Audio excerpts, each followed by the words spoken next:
Melusi's got 4 Banshees now, and Buck lost an explosive device. Again, so dudes, I'm G and I yap about Rainbow Six. I was worried that I wasn't gonna have something to upload today, but it looks like Ubisoft has managed to alleviate that problem for me. So thank you, Ubisoft. This is something that you've seen from me before. I just go through the patch notes and I yap about them. Couple of weird decisions here in my opinion, but also some interesting things to talk about at the very least. So let's get into it. So first of all, for console and PC alike, Ash is all the way over to the right in terms of the presence chart. Big surprise to nobody. She has a gadget that is going to be used every single time. You're always going to have a deployable shield. You're always going to have a barbed wire or a bulletproof camera, what have you, that you're going to use the destructive charge for. And now she's a mirror counter. Her guns are really good. She's a 3-speed. Bada bing, bada boom. Probably going to get a nerf soon because we know how these things go. So enjoy it while it lasts. Sens can't get any love at all, despite the changes that they got relatively recently with the frag grenades and the 3-speed change and the recoil change. I'd be curious to see if there weren't some more arguments to be made to bring Sens if they got the Gon 6 back.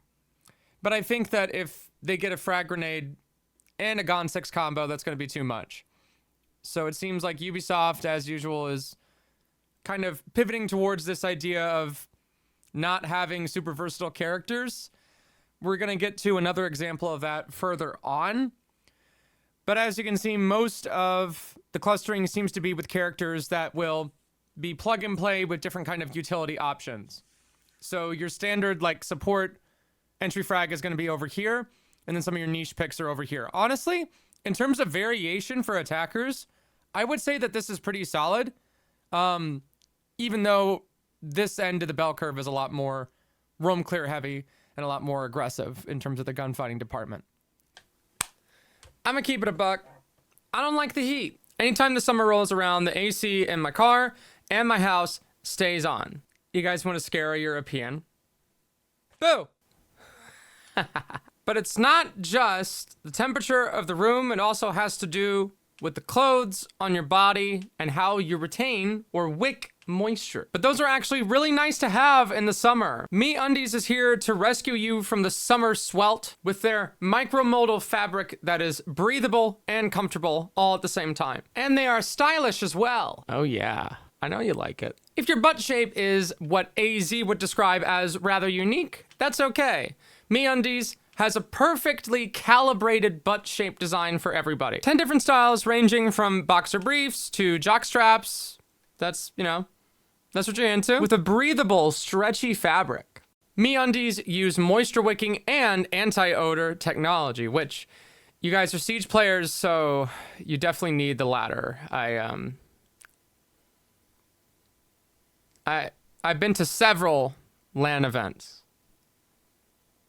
You should probably consider it. MeUndies uses sustainably resourced materials, and they care about their workforce. Summer is here, and if you live in the South like me, then you're already familiar with how it can get. Woods deck. The bugs here are too big.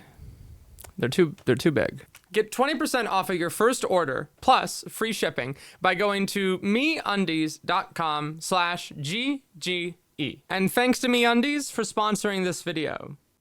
Defense dock is way the heck over here. You can see the ACOG is really nice to have on console, apparently. On PC, it doesn't make nearly as big of a difference. I imagine this has to do with holding those crazy pixel angles from a distance. I think long distance pixel angles tend to be better on controller than on PC, whereas on PC you can probably a little bit more easily pre-fire it. But really big difference here. Not as much clustering going on with the actual distribution. I wish when I was recording the video, they brought back the little like pause thingamajig that you could use so that I could focus on it. But honestly, nothing like too crazy going on there. I think that there's something to be said about the ACOG conversation, how we decided to inject that situation again in order to kind of mix things up a little and take away what the 1.5 was doing to the gunfighting. But now we're kind of back to having the same conversations about, okay, well, now we have scope characters. And this also brings up an interesting point about how balancing things based off of how the gunfighting is done on console can be different than how the gunfighting is done on PC. We already have different recoil setups for different control schemes, but we don't have different balancing metrics for things like scopes. So we can't just make like a console build of Siege where some characters have scopes and some don't. And I wonder if this is going to play a factor in it. I'm also curious about how the Melusi change that I alluded to at the beginning of the video will affect her pick rate moving forward here. I imagine that this is going to might increase significantly, but the pick rate's going to go down because people don't like playing with close range sights on 3 armors. Can I just, okay, this is what I'm going to do. I'm just going to take a picture of it. Okay, that's much better. Okay, we're back in business. So, surprise. The reason for this is that she is by far the best roam clear operator, and she also has a ton of utility. So she's probably going to get a utility option taken away. I haven't played Takebi in a long time, so I forget exactly which utility pieces she has. I forget if she still has her Gon 6. That might be the first thing I could see going in terms of the destructive capability. The thing about this particular situation, again, is that Ubisoft doesn't like versatile characters, even if the gunfighting department for that character isn't quite as powerful as other ones. But one thing that has really struck Takebi in terms of the pick rate conversation was the fact that she had a DMR. And it was assumed for a long time that DMRs were just not as good as full auto primaries. That was the case in the Bolo lean meta that we had a long time ago, where the game was much more fixated on manipulating your hitbox to be more difficult to hit and spraying at head level, lots of pre-fires, lots of full auto sprays. And that's still an important aspect of the gunfighting, but because the actual mechanical movement is a lot slower than it used to be, you don't get hit as hard for running a single shot weapon like a DMR. So now that argument recently has been mitigated, and due to the nature of how the attacking meta seems to be right now, right? Get in the building as fast as possible, clear out the roamers as fast as possible. Takebi provides that, and she also has a really, really high performance floor because she has all these other gadgets and gizmos. And she can get cameras too. That's also really big. If you get the pick at the beginning of the round, that can really, really snowball. So yeah, there's just not like a single aspect of the gameplay right now that I find Takebi particularly weak in. So I imagine she's probably going to lose something in that department very soon. I don't know what they're going to do with the rework that they planned on the roadmap. I really couldn't tell you. Honestly, I'm very skeptical about this. I'm really worried that they're gonna hit her way too hard with the nerf bat again, kind of like the solo situation we had this season. If they end up doing that, having Operation New Blood, which has just been a complete disaster from start to finish, going into a new season again with no map content, one new operator, right, which is cool, but it's still, the rate of content has slowed down significantly this year. If we end up, going forward more with the Solus changes and then Solus gets hit with the nerf bat again, I'm going to have a really hard time trying to keep the public happy. Isn't my job. But yeah, I don't know. I'm really worried that they might overplay their hand here based off of the data. And if we go up here, like she gets picked a fair amount. That's on console. How is she on PC? Yeah, I mean, like she's still, like she's a good operator, but I've never got the impression that she's like a crazy broken one. So again, not really sure what Ubisoft plans on doing. I'm scared. Jackal, that's never going to change. He's a comfort ban, and people just don't, they want to roam and play gun, and that's how that's going to go. Much more weighted on console because people want to play a little bit more aggro, I imagine, on defense. Deimos has been getting banned a fair amount, so every time I see a new operator get added, and they're not like way up here in the ban metrics, but they're like hovering around here, I like that. Same thing with Brava, added relatively recently. I like characters getting added to the mix and being powerful enough to be considered, strategic bans, but not so powerful that they have an overwhelmingly negative impact on the meta. People AFKing and not banning, being on their phone is, that's a higher ban rate than Deimos bans. So that's interesting. I'm glad that Deimos is in the meta, and I have a fun time playing him personally. So, okay, Fenrir. This is a comfort ban. This is a comfort ban for ranked. I would have to look at the ban rate charts in competitive, but I imagine it's not nearly as high as it used to be. I could be completely wrong. But my best guess would be you can shoot the freaking thingamajigs before they deploy, which is really, really cool. You don't need a bulletproof piece of utility to deal with that. Fenrir can't really do that active style of play with the gadget in terms of, deciding when to activate it versus deactivate it and make sure that they can't shoot it or whether they can shoot it. He can't really play like those mind games anymore. This is a set and forget gadget that you can put on something like a staircase or a common choke point, and then you just kind of leave it alone. That's usually how Fenrir gets played these days. It's still a massive pain in the butt, but based off of what I talked about, based off the conversation that I had with the creative department and the operator balancing department at Ubisoft not too long ago, the data that they had, even when they did the Fenrir change, was that he was in a balanced position, like he was in a good state. He wasn't particularly broken. But the player frustration aspect of it was enough for them to consider going back to the drawing board. So even after going back to the drawing board and giving him a pretty substantial nerf, this being as high as it is, I don't see this as anything more than a comfort ban, and just a matter of habit. This is a habit comfort ban, not something that has anything particularly to do with his actual strength as a character. Mira, that's, a pretty standard ban. Clash, people don't want to deal with shields. Azami's still getting banned even after the changes, which is interesting. And Solus, I think that Solus might be a bit of a habit ban. I doubt anybody's really stratting around Solus anymore. The Azami change is interesting. So they're basically just increasing the damage capability with all calibers. There's minor variations in terms of the individual calibers with the individual weapon classes. I'm not really sure how I feel about this. If even any of these particular nuances are going to be noticed, no one's going to notice the difference with the MX4 versus the M1911 versus the USP, right? That's just not, I don't think anybody's even gonna pick up on this. Nobody wants to spam firing at a barrier and then just get pre-fired, right? That's not something that is a particularly advantageous thing for you to do. It's, in a lot of cases, a lot more dangerous to do that than it would be to just, take a gunfight somewhere else. Interesting aspect here with the snipers, though. I like that Kali Sniper is a lot more efficient with dealing with these. So that's cool. She has a high power, high caliber rifle. That would make sense. It's an intuitive mechanic that I think makes sense and also gives, Azami a counter, which is fair.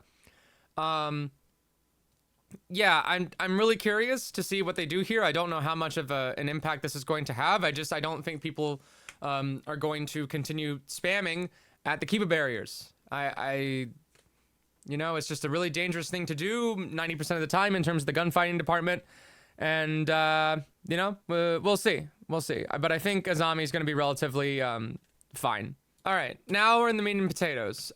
This is probably going to be the most controversial part of the patch. Buck had an explosive option taken away from him once more. He is very versatile. I would consider him in many ways to be the best solo queue character in the game. But when this patch goes live, that's probably not going to be the case anymore because he loses that ability to get rid of a secondary gadget on occasion. Guys, I'm trying really hard. I'm trying really hard to understand and appreciate this part of the patch, even if I don't necessarily find it as fun, because nobody finds nerfs fun, duh. But I really just don't know what Buck was doing that was so egregious, aside from getting picked a lot. I really, really, really, almost 10 years now, I just don't think I agree with the philosophy of pick rate balancing. Buck was a Swiss Army knife character. And it seems, right, over the past couple of years, attackers have gained additional tools to counter defenders' bulletproof utility. We believe that Buck's Gone 6 is overshadowing other operators who specialize in explosive capabilities. I disagree with this completely. Ash has 2 explosives, Zoph has 2 explosives, several characters have frag grenades that can deal with not only somebody in a position that they don't want to take a gunfight on, like Pixel Spot Cafe, going for that push. Frag grenades always useful for that. Pick rate balancing is not something that, 1, is popular with the player base. 2, I believe that it misses the bigger picture. The main reason, right, that Buck's Gone 6 is really powerful isn't because he can deal with a deployable shield. The reason that the Gone 6 is nice to have is that it covers a bunch of bases for his gunfighting opportunities. Like, yes, getting rid of a gadget is a powerful thing to do, but you also have to understand the gameplay loop that Buck is going to be participating in. Buck has a very fun gun to use in the form of the C8, and he's a pretty decent fragging operator. He has overlap in terms of utility and gunfighting. That's okay. That's allowed. In my opinion, I think that if you were worried about his presence being a little bit too strong, the big thing for him is that he has hatch denial, and sometimes he can open up a different plan of attack with the hard breach charge. You could probably get away with taking away the hard breach charge and giving him something else. But Gone 6, not having that Gone 6 to get rid of barbed wire, that's just, you know, it's frustrating. And his focus on environmental destruction and vertical play. There's plenty of operators that have destruction and vertical play. Deimos is an example of that. Deimos can shoot with the revolver from below, then throw a frag grenade through the hole that he made. Now, that gadget synergy, right, that little gameplay loop that you get, isn't something that is as specific to Buck. It's not like there's going to be a ton of situations where he bucks something and, oh, I can Gone 6 it. And that gameplay loop was also something Buck kind of had. He could work the vertical, and then if he saw a piece of utility down below, that was nice to have. He could snipe the utility a little bit. Why can Sledge Deimos have this gameplay loop, but Buck can't? The logic here just doesn't apply. Buck just seems to be targeted because he's, you know, the guy to pick on. Why can Deimos and Sledge have those gameplay loops, but Buck can't? A reason in these notes isn't given. It just says he overshadows other operators who specialize in explosive capabilities. I disagree. And then he can't have it because he can't. Weakest part of the patch, in my opinion. Echo. Echo is a 3 armor now, but now he has scopes on his MP5, so he's back to his anchor role that he used to have. You know, that's fine. I think Echo wasn't really as used in the meta relatively recently. He will benefit from the more passive play style, playing as a side anchor with the drones, kind of gathering information for your roamers, using it as a combination, like you would on attack, as a combination active drone sometimes, and maybe as a flank watch. Very adaptable operator to a different set of scenarios over and over again. He's an operator that's adaptable to a number of different scenarios. I like that the Supernova is getting a little bit more usage recently. But if you're worried about the Supernova not being used, why would you give the MP5 a scope? I'm not really sure what that's about. Ella got impacts. This is a big win for her. As a roamer, any roamer with impacts, that's a really nice thing to have because it gives you more escape options. Ella's currently lethality is significantly lower than it was in year 3. That's an understatement. I'm gonna keep my eye on her. I really want them to do something with the gun. Right now, the gun is just like, why? Why would you use it? Why would you play Ella over Thorn right now? Unless unless you're a masochist. Gridlock got a damage buff to the track stingers. Increased to 15 HP as opposed to 10. So a little bit more damage when you walk on the track stingers. You know, interesting change. I don't know if it's really gonna do a lot for her, but I do like that she, has a little bit more damage capability, which is gonna be really, really nice to have in post-plant execute situations, which is where she shines. Melusi, this is the most interesting part of the patch. So she's the 3 armor now. She's a side anchor. She got, turned from a roamer to a side anchor. And as a side anchor, she had scopes on the MP5, which was cool. Despite her being a 3 armor, we consider that she should be more focused on utility usage. Her efficiency in combat scenarios outperforms other operators with the MP5, probably because she's playing off of the traps. The introduction of other operators who can fulfill a similar role, such as Fenrir, has diminished her utility. True. The proposed adjustments are designed to reduce her killing potential, while expanding her contribution to team strategy. So she gets 4 of these instead of 3. This is a lot. Like, 3 was already a pretty decent amount of gadgetry. 4 is like, you can double down in a location like they said. It's similar to the Maestro thing. Hot take, I want them to do more changes like this. I think that we should try to go back a little bit. Don't go full tilt, right? Don't just like spam util. But I think we should have utility that is counterable, that you can gather information on to get rid of, that you can form an action plan around, that the attackers have options to deal with. And once we get into that strategic aspect of the game, that's what makes it fun. Siege strives when it leans into the strategic gameplay. She also has a secondary shotgun. Very cool. I like this. Gives her a little bit more versatility in terms of her place in an operator lineup. Good. That will increase her pick rate. However, she lost her scopes. I agree with this aspect of the change. If she had all of these things, plus a scope, it might be a little bit too much. However, I think that another option that they may have considered, but they didn't because they already gave her a weaker gun, was giving her something like a UMP-45 and then letting her use the scope on that. I think having long-range gunfight capability is a strong suit of anchors, and I like that rule being that way. I like that being the case. Something else that Ubisoft could consider. Maybe give her the TCSG. Just a thought. Mamai lost his ACOG because it was too strong. Surprise. Saw that one coming. That's why I was using the AUG, because I was prepared. I was prepared to lose it. Totally prepared. So overall, I would give this patch, this balance patch, a 7 out of 10. I was almost going to give it like a 6.5 if it had just been like a bunch of nerfs. But they didn't do that. There's some interesting sauce here. I like the gridlock change. I actually don't hate the Melusi change. The buck thing, I'm really like... I know how people are going to respond to that. And I'm going to take advantage of that. Negativity sells in the siege space right now, and... you know, I don't know. Unless it's something really current like this, then it's difficult to put a positive slant on things with the game right now because this season is bad. And I hope the next season is not bad. But that's my give and take on it. You know, I'm curious to see what they do. I don't hate the overall approach here.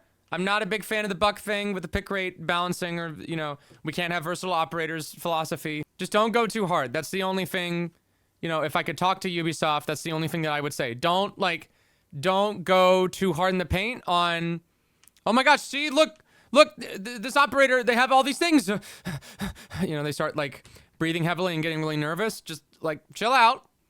Like there's ways to do it. I'm really scared about what they're going to do to Dokkaebi. I don't know what's happening to Solus in the next patch either. And Ash mains, look out. But overall, interesting patch. I'm going to have a lot of fun with Melusi. So, yeah. What's your favorite part about the patch? What's your least favorite part about the patch? Let me know in the comments down below. And thanks for watching. I'll see you guys tomorrow. Okay?